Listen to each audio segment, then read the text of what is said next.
देश की राजधानी दिल्ली में किसान आंदोलन की आड़ में हुई सुनियोजित हिंसा व अराजकता के लिए सीधे सीधे गृह मंत्री श्री अमित शाह जिम्मेवार हैं। इस संबंध में तमाम खुफिया इनपुट के बावजूद हिंसा के तांडव को न रोक पाने में नाकामी के चलते उन्हें एक पल भी अपने पद पर बने रहने का अधिकार नहीं। श्री अमित शाह को बगैर देरी के बर्खास्त किया जाना चाहिए। भारतीय राष्ट्रीय कांग्रेस की यह मांग है। साल भर के भीतर राष्ट्रीय राजधानी में दूसरी बार हुई इस हिंसा को रोक पाने में बुरी तरह विफल रहने वाले श्री अमित शाह को बगैर देरी के गद्दी छोड़नी चाहिए। यदि प्रधानमंत्री माननीय नरेंद्र मोदी जी अब भी उन्हें बर्खास्त नहीं करते तो साबित हो जाएगा कि श्री अमित शाह से इस पूरी हिंसा में देश के प्रधानमंत्री की प्रत्यक्ष मिलीभगत है। आज दोस्तों, आजादी के 73 सालों में यह पहला मौका है जब कोई सरकार लाल किले जैसी राष्ट्रीय धरोहर की रक्षा करने में भी पूरी तरह नाकाम रही है। किसानों के नाम पर साजिश के तहत चंद उपद्रवियों को लाल किले में घुसने दिया गया और दिल्ली पुलिस कुर्सियों पर बैठी आराम फरमाती रही। भाजपा के करीबी और मोदी शाह के चेले दीप सिद्धू की पूरे समय लाल किले में मौजूदगी, इस उपद्रव में मौजूदगी किसान आंदोलन को बदनाम करने की एक सुनियोजित साजिश है। और अब स्थिति उल्टा चोर कोतवाल को डांटे वाली है। दिल्ली में उपद्रव को रोकने में पूरी तरह नाकाम हुए गृह मंत्री श्री अमित शाह के इशारे पर दिल्ली पुलिस उन उपद्रवियों पर मुकदमा दर्ज करने की बजाय उल्टा संयुक्त किसान मोर्चे के नेताओं पर एफआईआर दर्ज कर उपद्रवियों के साथ भाजपा सरकार के गठजोड़, मिलीभगत और साजिश को साबित करती है। बीते 63 दिनों से लाखों अन्नदाता दिल्ली के दरवाजे पर 3 खेती विरोधी काले कानून वापस लेने के लिए शांतिपूर्वक आंदोलन कर रहे हैं। मोदी सरकार ने उन्हें रोकने के लिए आंसू गैस के गोले दागे, हड़ कपकपाती सर्दी में ठंडे पानी से वाटर कैनन चलाई, उनके रास्ते खोद दिए गए, पत्थर डाल दिए गए, ड्रेन्स खोद दी गई क्रेन्स लगाकर और बर्बर लाठी चार्ज हुआ, मगर उन्होंने उफ नहीं किया और शांति प्रिय तरीके से आंदोलन करते रहे। मगर मोदी सरकार जब उन्हें बलपूर्वक नहीं हटा पाई दोस्तों, तो उन्हें छल पूर्वक हटाने का षड्यंत्र करने लगी। मैं फिर दोहराता हूं, मोदी सरकार जब देश के लाखों किसानों को बलपूर्वक नहीं हटा पाई तो छल पूर्वक हटाने का षड्यंत्र करने लगी। पहले प्रताड़ित करो और परास्त करो की नीति, जब लाठियां डंडे बरस रहे थे तो पहले प्रताड़ित करो और परास्त करो की नीति, फिर मीटिंग पर मीटिंग कर थका दो और भगा दो की नीति, फिर किसानों में फूट डालो और आंदोलन तोड़ो की नीति, और अब अंतिम छल है अराजकता का आरोप लगा, बदनाम करो और बाहर करो की नीति, यह है मोदी सरकार का असली षड्यंत्रकारी चेहरा। मैं फिर दोहराता हूं, पहले प्रताड़ित करो और परास्त करो, फिर मीटिंग पर मीटिंग थका दो और भगा दो, फिर किसानों में फूट डालो और आंदोलन तोड़ो, और अब आखिरी छल है हिंसा का आरोप लगा बदनाम करो और बाहर करो की नीति।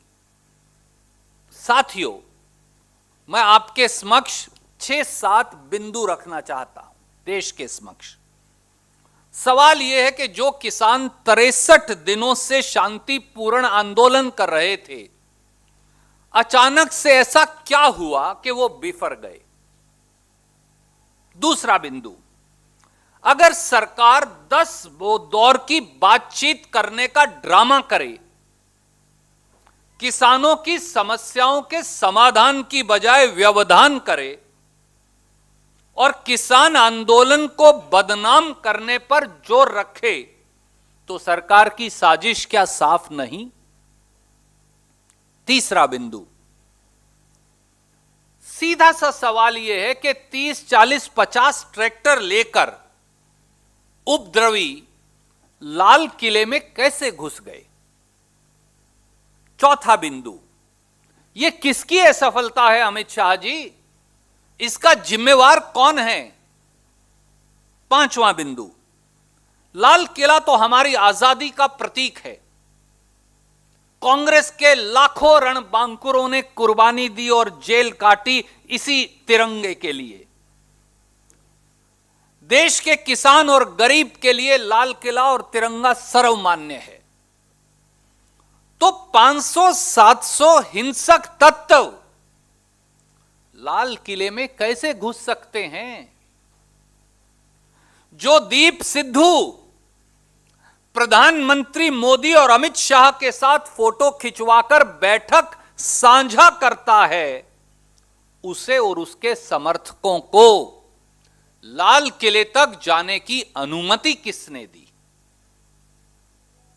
अगला बिंदु, चाहे परिस्थिति कोई भी हो, मोदी सरकार को यह तो बताना पड़ेगा कि इतनी आसानी से कोई भी हिंसक समूह लाल किला जो हमारे प्रजातंत्र का सिंबल है, वहां तक पहुंचा कैसे? लाल किले की प्राचीर पर चढ़कर झंडा कैसे लगा सकता है? क्या यह साफ नहीं दिखा कि पुलिस कुर्सियों पर बैठकर तमाशा देख रही थी और टेलीविजन कैमरों का मुंह लाल किले की प्राचीर की तरफ मुड़वा रखा था? क्या यह सच्चाई नहीं?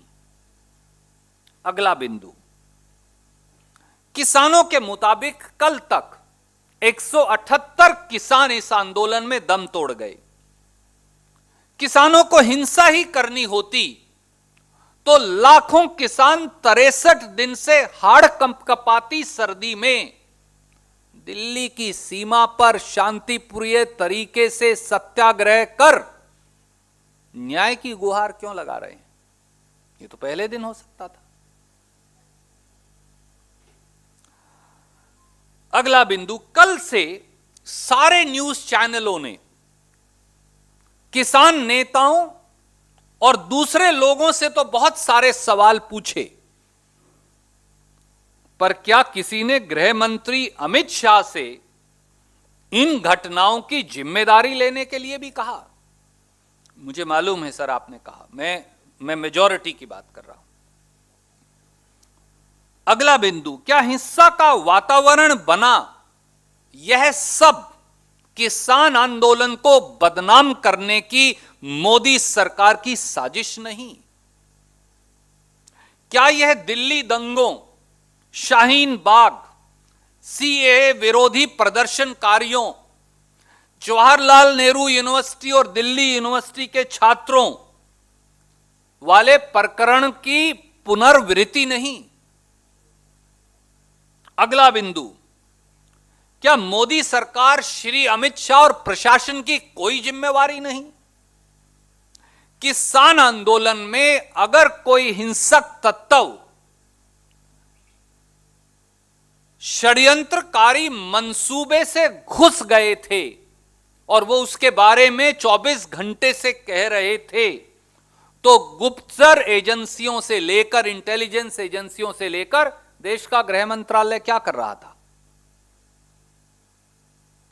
यह विफलता किसान नेताओं की है या दिल्ली की सल्तनत पर बैठे अमित शाह जी की है? क्या इसके लिए गृह मंत्री सीधे जिम्मेदार नहीं? और आखिरी बिंदु दोस्तों, कल जो हुआ उससे किसको फायदा और किसको नुकसान हुआ, इसी में सारे जवाब छुपे। किसानों को मिल रहे देशव्यापी जन समर्थन का विरोध में बदलना कौन चाहता था और ऐसी कोशिश लगातार कौन कर रहा था? क्या मोदी सरकार और भाजपा नहीं ये कर रही थी? तो सरकार प्रायोजित भड़काऊ बयानों, वीडियो, संदेशों आदि से उत्तेजित होने की बजाय देश इन बिंदुओं का जवाब मोदी जी और अमित शाह जी से मांगता है। कल जो हुआ, मैं अब ये बहुत जिम्मेवारी से भारतीय राष्ट्रीय कांग्रेस की ओर से कह रहा हूं, कल जो हुआ वह पूरी तरह से योजनाबद्ध तरीके से किया गया काम है। पर यह योजना किसानों की नहीं, बल्कि आंदोलन को बदनाम करने की योजना और साजिश है, जिसे सीधे सीधे मोदी सरकार का समर्थन और संरक्षण प्राप्त है। सच्चाई यही है। देशवासियों, किसान और मजदूर और गरीब ने तो हिंसा चाहता और न ही तोड़फोड़। किसान मजदूर ने गतिरोध करना चाहता और न रास्ता रोकना चाहता। किसान मजदूर तो अन्नदाता भी है और देश के जवान का पिता और माता भी है। वो देश की खाद्य सुरक्षा भी चाहता है और सीमा की रक्षा भी चाहता है। इसलिए हमारी अपील है कि मोदी सरकार किसान आंदोलन को बदनाम करने की बजाय समाधान पर जोर दे। बगैर देरी के तीनों खेती विरोधी काले कानूनों को वापस ले, ताकि किसान मजदूर अपने खेत खलिहान में लौटकर देश के लिए सोना पैदा कर देश का पेट पाल सके।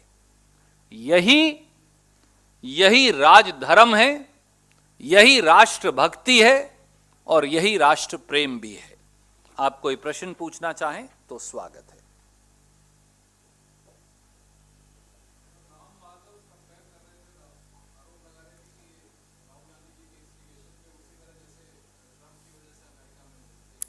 राम माधव जी तो वही व्यक्ति तो हैं जो अब की बार ट्रंप सरकार का नारा लगा रहे थे। ना उन्होंने कभी हल का मूठ पकड़ा, ना कभी खेती की, और ना कभी उन्होंने सार्वजनिक जीवन जीकर कठोर परिश्रम करके कुछ पाया या जाना।